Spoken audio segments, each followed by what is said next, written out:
Hi members, for those who haven't met me, I'm Matt Dillon, President of GRA, and I'm here in Hangzhou, China at the World Green Roof Congress.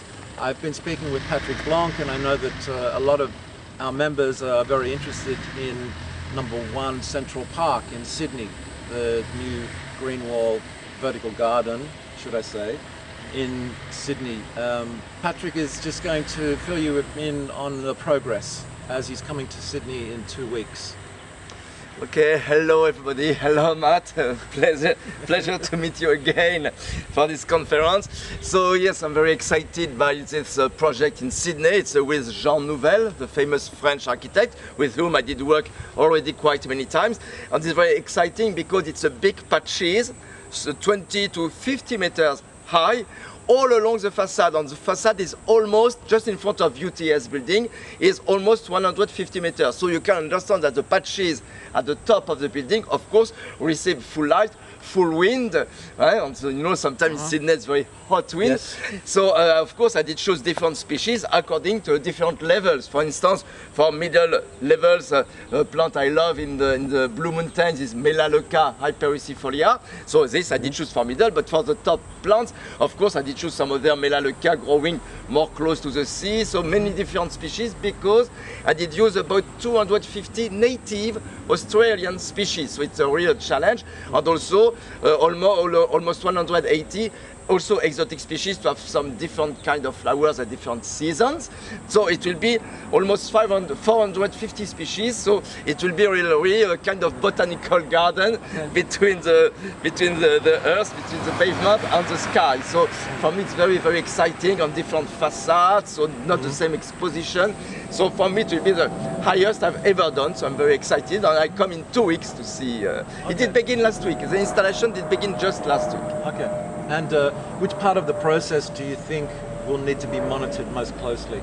So at the beginning, of course, during the establishment of the plants, because the plants, of course, are small, they are cultivated since 1 year, and they are regularly pruned to have many branches at the base, because in full wind it's more important to have not a single stem, but to have many branches, are much more wind resistant.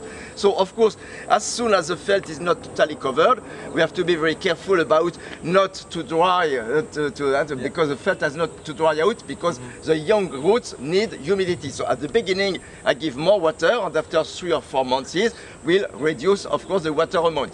Hopefully all the water will come from collected water from the roof, and also all the grey water, because it's high building, so you have a lot of grey water in the apartment. So all the water is recycled and is used to give the water to the panels of vertical gardens. And also for all the other plants, horizontal plants also, so it's ecologically it will be really sustainable. Exactly, and that's usually one of the first criticisms that people have, is that if the system will use too much water.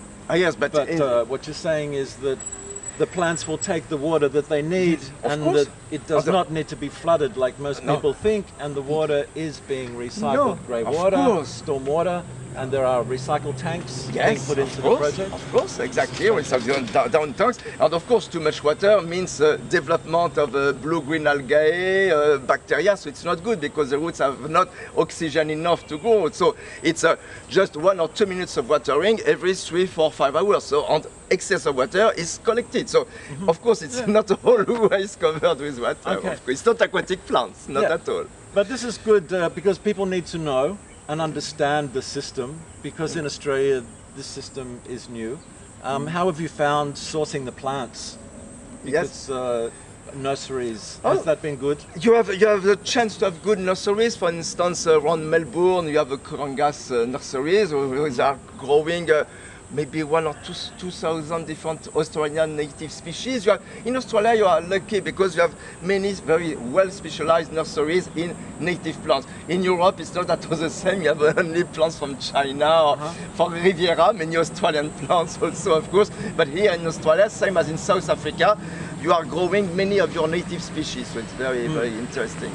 So you think there's great potential for Australian plants for green walls? Yes, because you know you have so many cliffs facing the sea or in the mountains.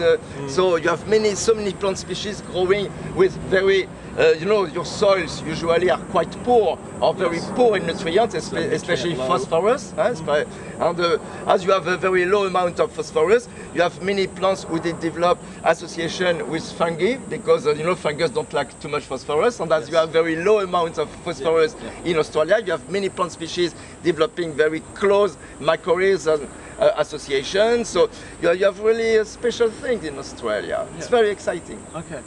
So I hope you enjoy your next visit to Australia. It's fantastic that this project is going. It's great for the industry, good for Sydney, good for Australia. Yes, so 10 days. On behalf of GRA, thank you very much for this short but informative interview. Thank you, Matt. Thank you.